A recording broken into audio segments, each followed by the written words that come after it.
Hello, and welcome to Ask a Martian. I'm Orchid Satellite Martian, And I'm Elias Vidal Martian. and we're going to talk to you about fashion, style, answer some questions, and we're also going to introduce this episode with a little bit of a difference. What are we going to do, Elias? We are going to describe what each other are wearing right now. We thought it would be a fun little segment, so we'll be starting all future episodes with this short little interlude. Are you going to start, or do you Yeah, want me to sure. start?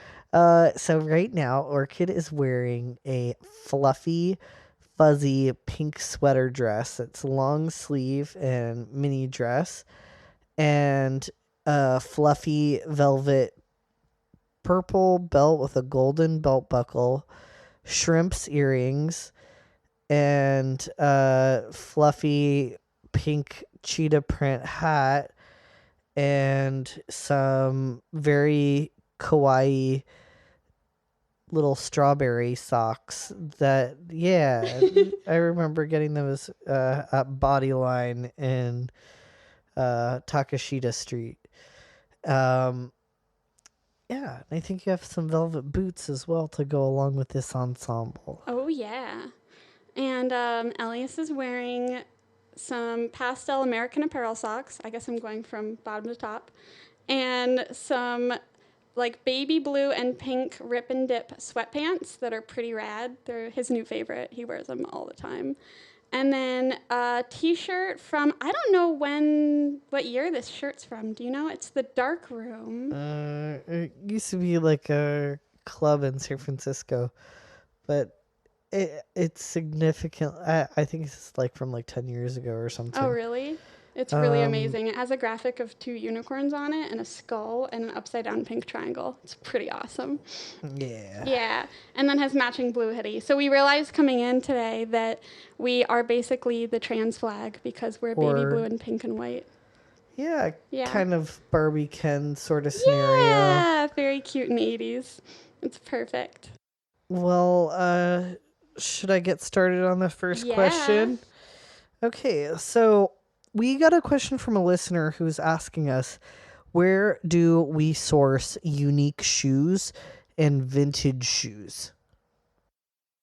Yeah. That's a fun question because for me I'm a big shoe hoarder, and then there's some shoes that I wear all the time regularly and some that I just look at that are pretty. A lot of those are my vintage ones. Yeah. Yeah. I'd say maybe I have 300 pairs of shoes. Do you think more? I think you might have more than that. Yeah, I have a lot of shoes. All right, Imelda Marcos. Yeah, it's a dream. And sidebar, Imelda Marcos was the Prime Minister's wife, First Lady of the Philippines, and she is a notorious shoe hoarder. Like, I believe she had thousands and thousands of pairs of shoes. She had just rooms dedicated to shoes.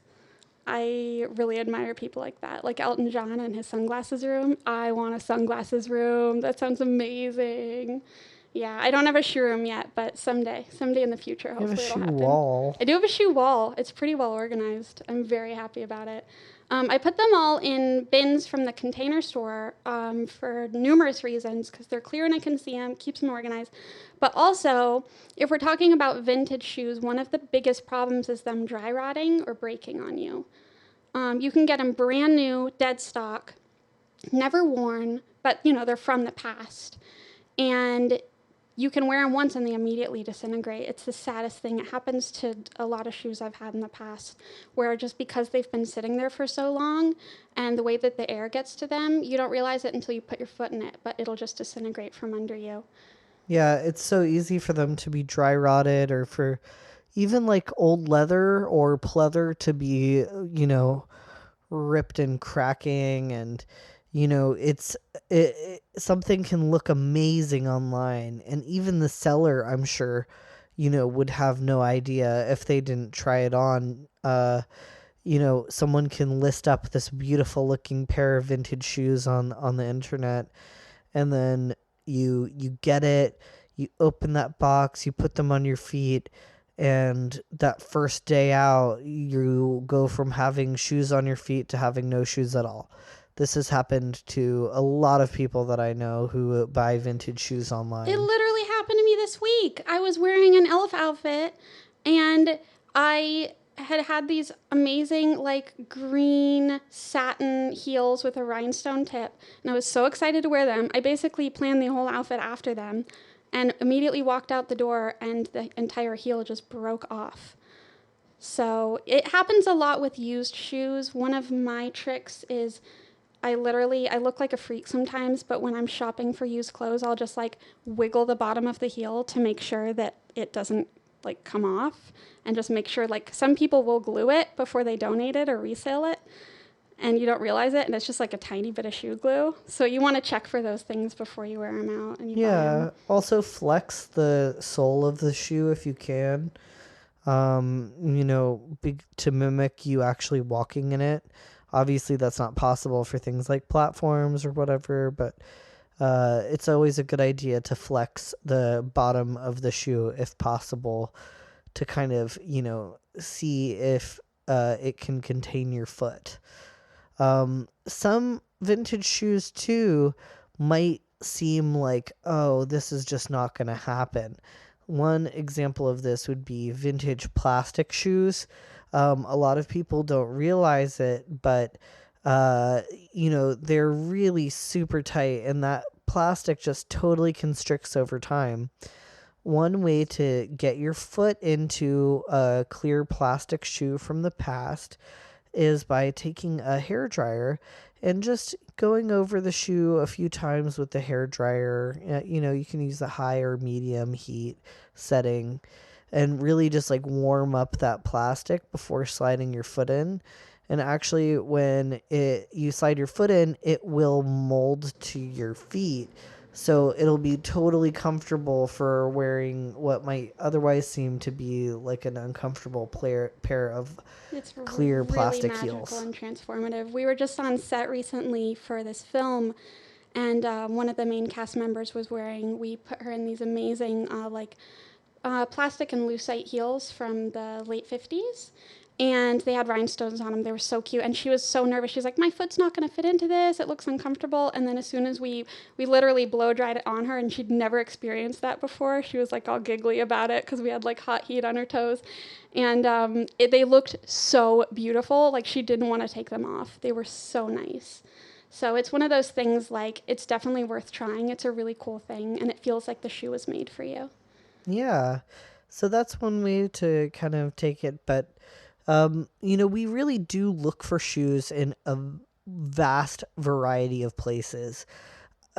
Personally, I think it's a lot better to get shoes in a way where you can try them on, just to make sure, because really, even though you are an 8 and you know that that's your shoe size and you're a true size 8, that doesn't mean that the manufacturer actually made their shoes to be the perfect size for you. That being said, if you have a brand that fits your feet at a certain size, like, yeah, patronize them. Go back to that same brand looking for other options because you know that their sizing fits you.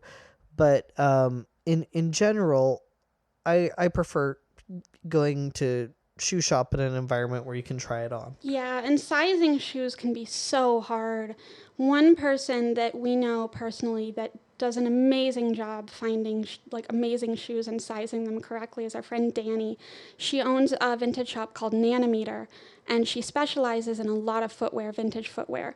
And her like attention to detail in sizing the shoe is amazing. We recently met a shoe designer also named Chris Francis, and we had a conversation about how insane it is to measure the calf perfectly at certain angles to make sure it fits well. And a big part of just designing a good shoe is getting those measurements. So when you're buying a shoe that's vintage, you don't want to even really look at the sizes that are on the label. You really want to see what the measurement is, how it's going to fit your calf, and if your foot, because a lot of them run very narrow too. So yeah, it gets complicated.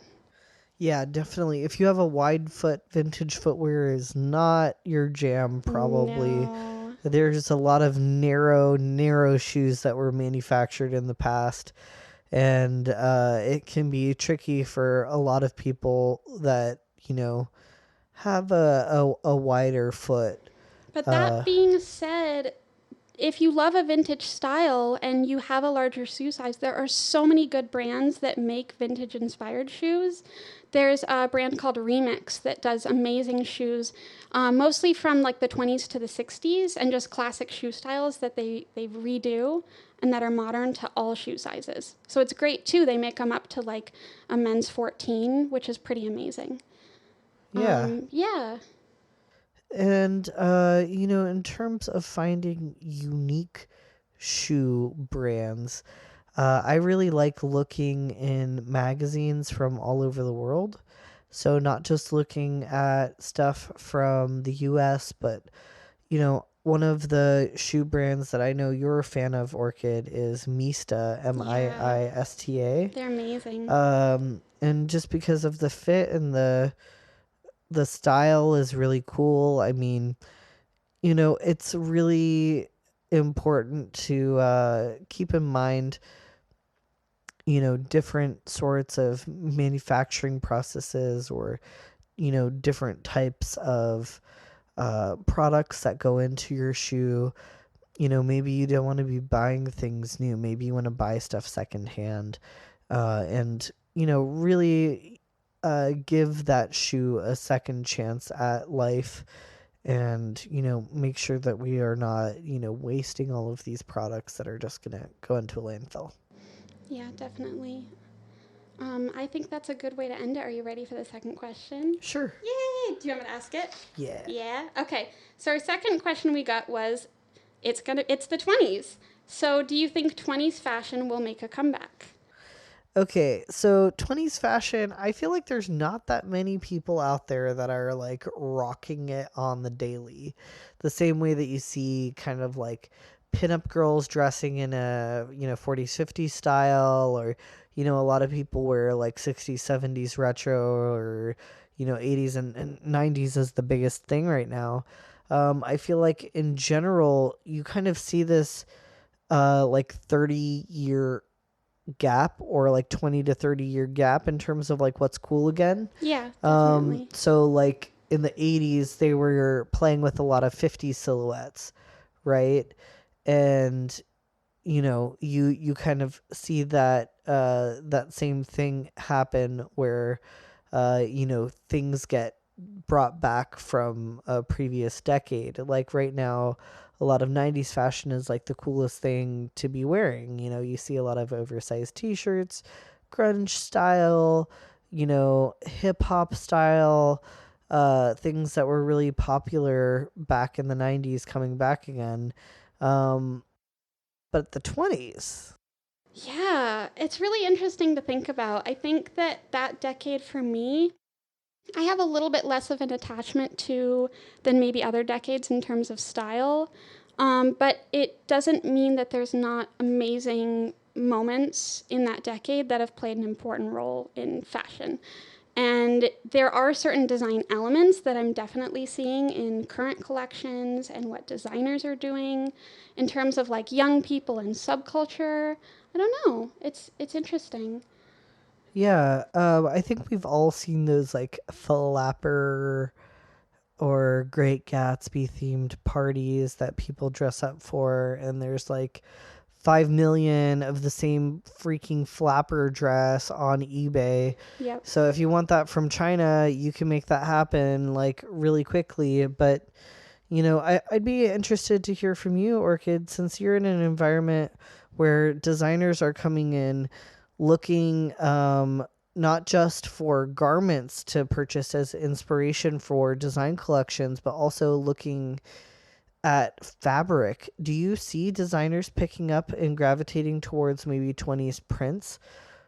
Well, absolutely. I mean, I think that the 20s was a very pivotal time for like different embellishing and ways of messing with fabric. I mean, some of the earliest designers that created pleating did the most amazing work in the 20s.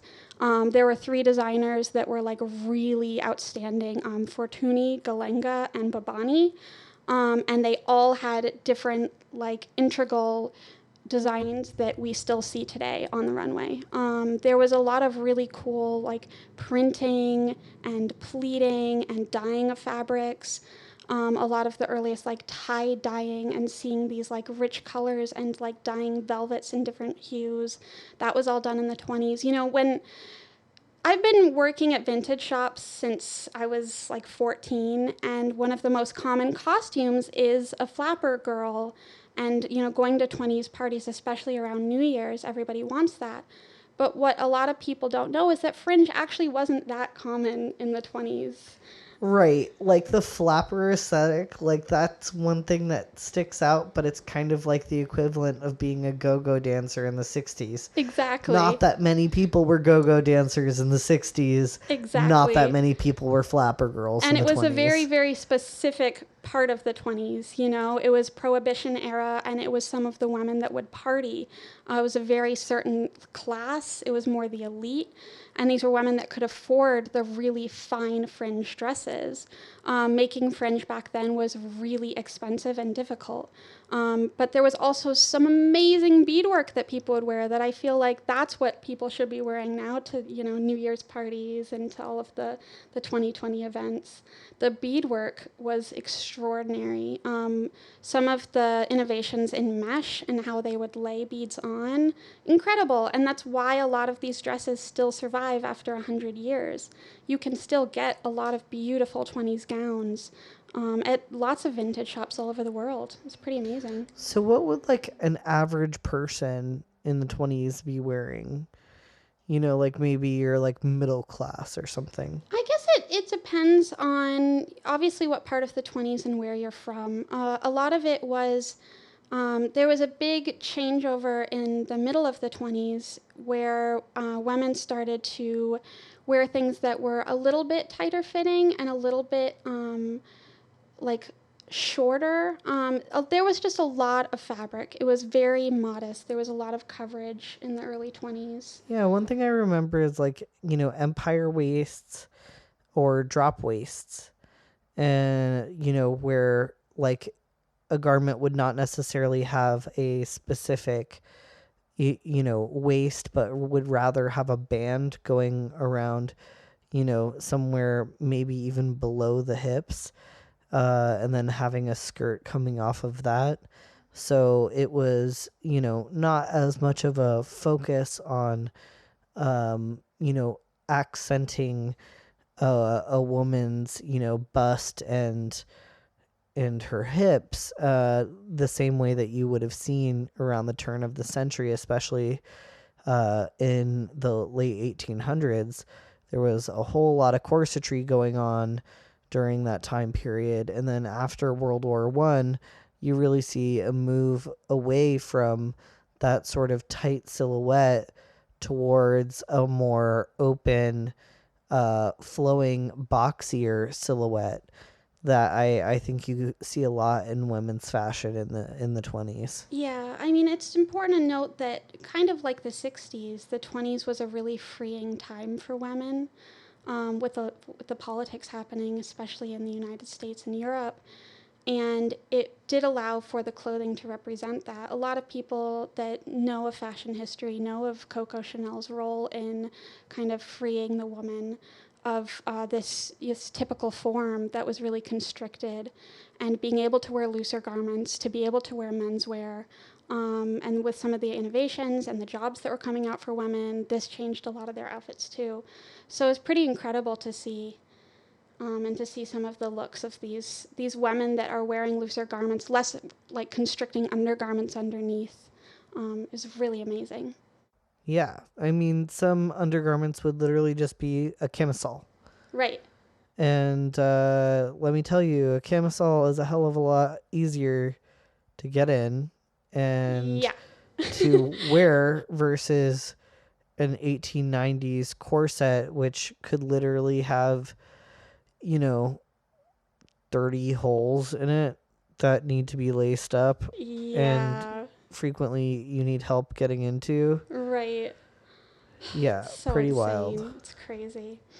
But yeah, I guess in terms of what we're going to see for, the 2020s, it's going to be interesting. I think a lot of it's going to have to do with textiles and surface design in terms of like fashion on the runway. But then also, I hope it's still going to be, freeing clothing for women wearing undergarments as outer garments and things like that. I think it's beautiful, and I think that's what, women should feel free and able to wear loose clothing, menswear, things like that. So I hope that that continues, and that's really popular. Yeah, plus people love the bling bling. Oh, yeah. A little bit of We shiny love the shine. silk, the velvet, Yeah, the paillettes, all of that. absolutely. Okay, so for the last question Uh-huh. we have from a listener, says, I'm trying to grow up and not just wear band t-shirts all the time. How can I show my musical taste without wearing just band t-shirts? I love this. Do you want to start? Sure. Yeah, I don't know. I kind of feel like many people went through a phase in their life where they're like, yeah, like I shop at Hot Topic, Oh, I certainly did. or like I have this cool band t-shirt that, this one band only gave out on their, this part of the tour, and like I'm a cool kid cuz, I was at these like cool shows. Oh, yeah. But like I don't know. I have to say I'm not that person anymore. Not that I don't own band t-shirts, but like, you know, I'm no longer a punk rocker, although I do listen to punk rock. And, maybe I am at heart, but I definitely don't dress that way anymore.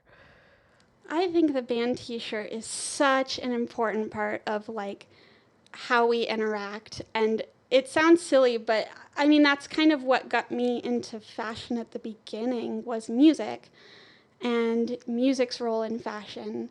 And I always thought like I wanted to be a musician, but really I just wanted to dress up like a musician. So I got more into the act of dressing than actually practicing my instrument.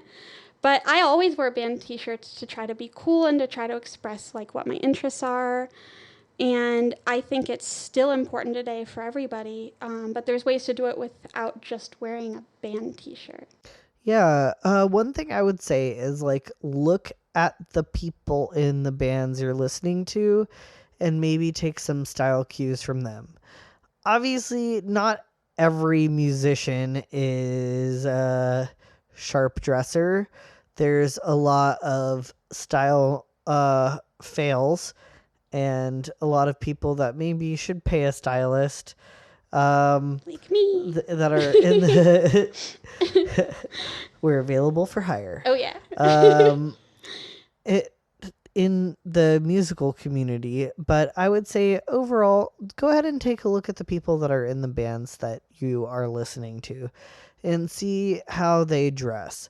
Now, I'm not talking about, okay, if you listen to Guar and, don't do that, okay? They can wear pig's blood if they want to. Oh, Don't shame on God. that. Anyway, but like, for example, maybe you're into 60s mod music, Yeah. and like look at the people that are making it. Go look at old photos and try to find something for yourself that's similar, and just try it on without the pressure of it being your new look.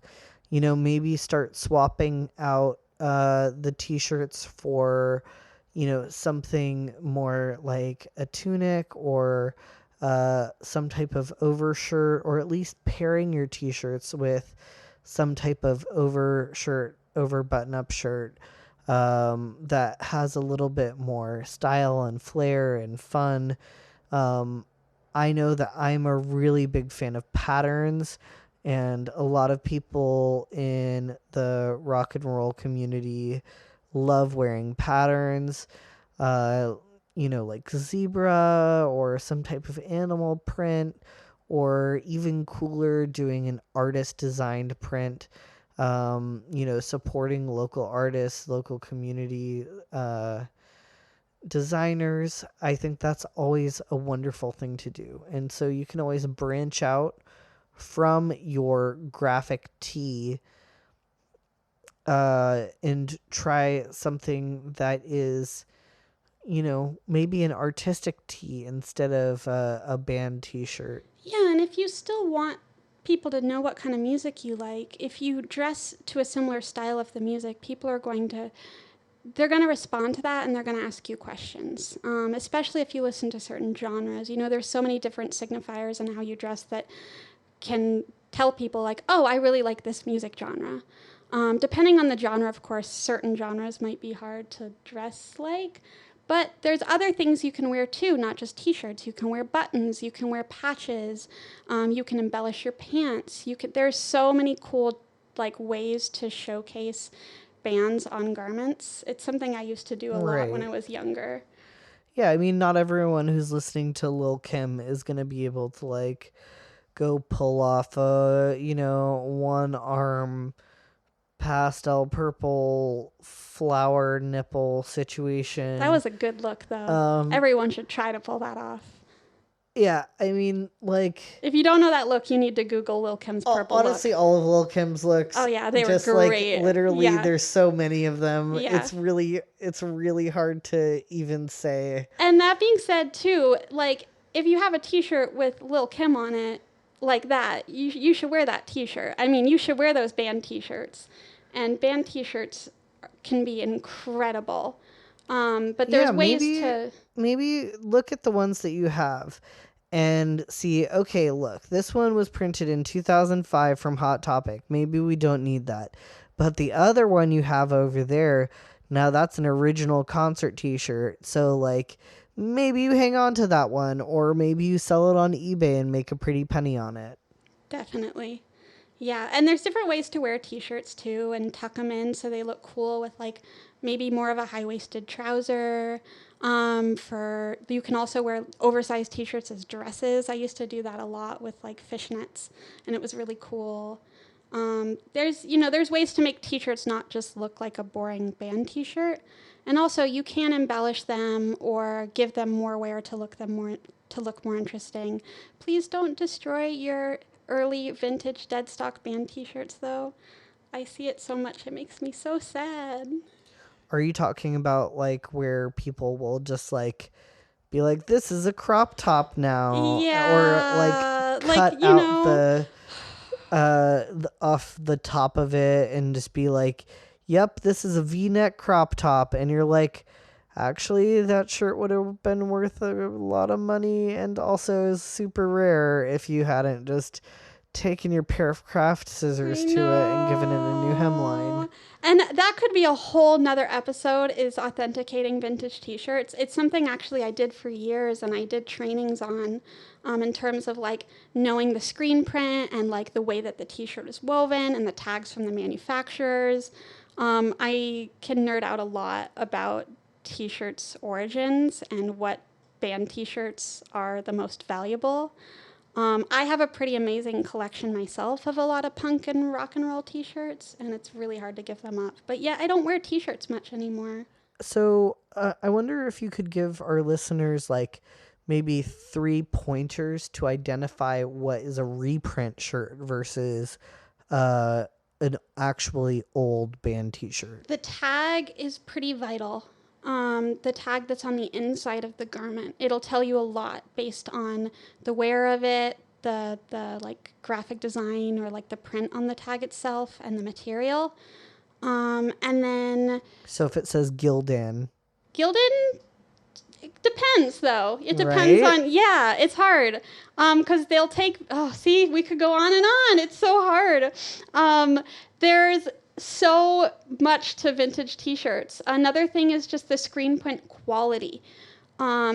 Depending on, of course, how big the band was, they could hire companies to print their t-shirts in really nice quality, and some of them were totally DIY. They'd print them themselves, and they would be really messy, a thicker, puffy paint.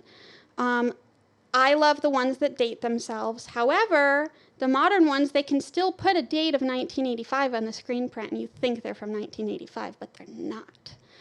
So, God, there's just so many. I mean, there's things to watch out for sure online. So, like, let's say you're trying to go find, let's say you're trying to go find hi, how are you, Daniel Johnson shirt. And you go and type that in to eBay. And wow, holy balls, there are so many of them available for $19.99 coming from China. And for sure that those ones are all reprints, because the original ones that you see scattered throughout are usually quite a bit more expensive than that. And usually they probably don't all just have the same generic picture for each of them. So things to watch out for. Yeah, and just the quality of the t-shirt too. A lot of the ones in the 70s and 80s, they didn't have a side seam. They would be a full wraparound in how they were woven. So when you look on a t-shirt, you'll see a lot under the armpit, there's the seam. Ones without a seam are usually a sign of a better quality shirt. So if it's a nice screen print with no seam and a tag that looks vintage, there's a good chance that you have a really cool vintage t-shirt. Yeah. Maybe this is a content for a future episode where we'll do a deeper dive into the world of the vintage tee.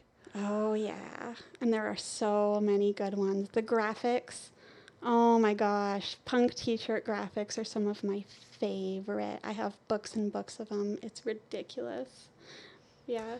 Yeah. So on that note, let's give some thanks really quickly. Absolutely. To our producer, editor, all-around angel, Josh McFeety, aka DJ Mellow Code. He is also the composer for our music, and we appreciate him so much. Absolutely. We also just want to take a moment to plug our YouTube channel, Martian Family Values. You can go on YouTube and type in Martian Family Values. Go ahead and watch our videos, subscribe, hit that like button, hit that comment button, hit that notification button, do all of those things. And you can also listen to this podcast right at that YouTube channel as well. Yeah. We are also everywhere podcasts are listened to and hosted. So feel free to tell your friends and family and your followers about everything the Martian Family is doing. Yeah, thank you guys so much for listening, and we look forward to the next episode. Here's the Martian Family blasting out.